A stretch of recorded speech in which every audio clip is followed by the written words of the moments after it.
Hey friends, it's Bob over at Danbury Senior Living again, here with the Brain Fitness channel. This is the channel where we talk about little things we can do every day, little exercises we can do every day to keep this muscle strong. Some days we want to go for a marathon run, some days we want to go for a swim in the pool. Different exercises every day that we can do for this muscle. Today, I want to talk about books. One of my favorite things to do is to sit in the lazy boy with one of my favorite books or take it to the park and get some good reading in. And how many of us love to read a good book? Not only for the story, not only for the things we learn, but also because we know the benefit of the brain health. We know that it's a great exercise to keep our mind going strong. And just like every other exercises, we should be doing a little bit every day. And it should be challenging. I'm not suggesting that we dive into the Brothers Karamazov or War and Peace or Zen in the Art of Motorcycle Maintenance. Remember that one? But we do need to read every day. Research shows that reading a book all the way through is particularly good for our brain because we have to follow a common story or a common theme from beginning to end, and we have to digest that and keep it going. So it's a great brain exercise. The problem is, if you're like me, you read it too fast or you skim right through it and a week later, you've forgotten all about it. Today we're going to talk about some tips to help lock away the best parts of what you're reading and remember them for later use. Tip number 1, make it personal. Picture yourself in every scene of the book, either as an active participant or a spectator. Let's face it, we tend to remember the things that happen to us first.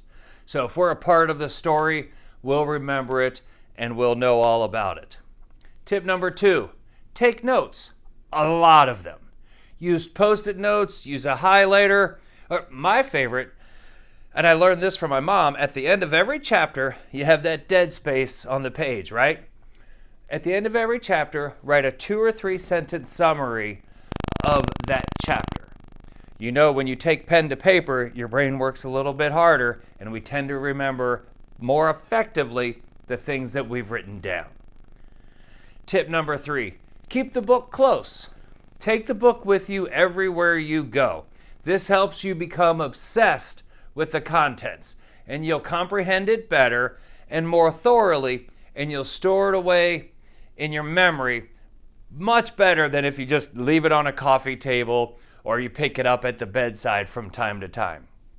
Make it a point to finish the book. A friend of mine here at Danbury has the Mr. Rogers book, and she takes it with her everywhere she goes, and every time I see her, she's reading a little more. Tip number 4, read what's interesting to you and stop when bored. Yes, it's more of a workout for our brains to read harder books and harder to comprehend books. But if you're not enjoying it, your brain will constantly be sending pain signals to stop. Your brain doesn't want to be bored. Your brain wants to be engaged and learning and fluid. So read things you are interested in. For me, biographies, history, things like that. Read things that you're interested in. That'll help your brain engage it much more efficiently. Tip number 5, talk about the book. Yes, I'm suggesting that you go bore all your friends and family with the book that you're reading, or impress them with the book that you're reading. But here's a hint. Book clubs are wonderful. It's a group of like-minded people reading a book that they're all interested in and then talking about what they liked and what they learned.